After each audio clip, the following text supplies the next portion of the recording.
വിശുദ്ധ ലൂക്കാ അറിയിച്ച നമ്മുടെ കർത്താവ് യേശു മിശിഹായുടെ പരിശുദ്ധ സുവിശേഷം 10-ാം അധ്യായം 21 മുതൽ 24 വരെയുള്ള തിരുവചനങ്ങൾ.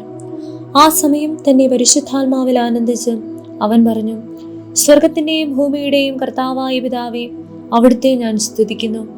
എന്തെന്നാൽ അങ്ങ് ഇവ ജ്ഞാനികളിൽ നിന്നും ബുദ്ധിമാന്മാരിൽ നിന്നും മറച്ചുവെക്കുകയും ശിശുക്കൾക്ക് വെളിപ്പെടുത്തുകയും ചെയ്തു. അതേ പിതാവേ, അതായിരുന്നു അവിടുത്തെ അഭീഷ്ടം. എല്ലാ കാര്യങ്ങളും പിതാവ് എന്നെ ഏൽപ്പിച്ചിരിക്കുന്നു. പുത്രൻ ആരെന്ന് പിതാവിനല്ലാതെ ആരും ശ്രവിക്കുന്നില്ല. പിതാവ് ആരെന്ന് പുത്രനും, പുത്രൻ ആർക്ക് വെളിപ്പെടുത്താൻ ആഗ്രഹിക്കുന്നുവോ അവനുമല്ലാതെ മറ്റാരും ശ്രവിക്കുന്നില്ല. അവൻ ശിഷ്യന്മാരുടെ നേരെ തിരിഞ്ഞ് അവരോട് മാത്രമായി പറഞ്ഞു, നിങ്ങൾ കാണുന്ന കണ്ണുകൾ ഭാഗ്യമുള്ളവ. എന്തെന്നാൽ ഞാൻ പറയുന്നു, അനേകം പ്രവാചകന്മാരും രാജാക്കന്മാരും നിങ്ങൾ കാണുന്നവ കാണാൻ ആഗ്രഹിച്ചു, എങ്കിലും കണ്ടില്ല. നിങ്ങൾ കേൾക്കുന്നവ കേൾക്കാൻ ആഗ്രഹിച്ചു, എങ്കിലും കേട്ടില്ല.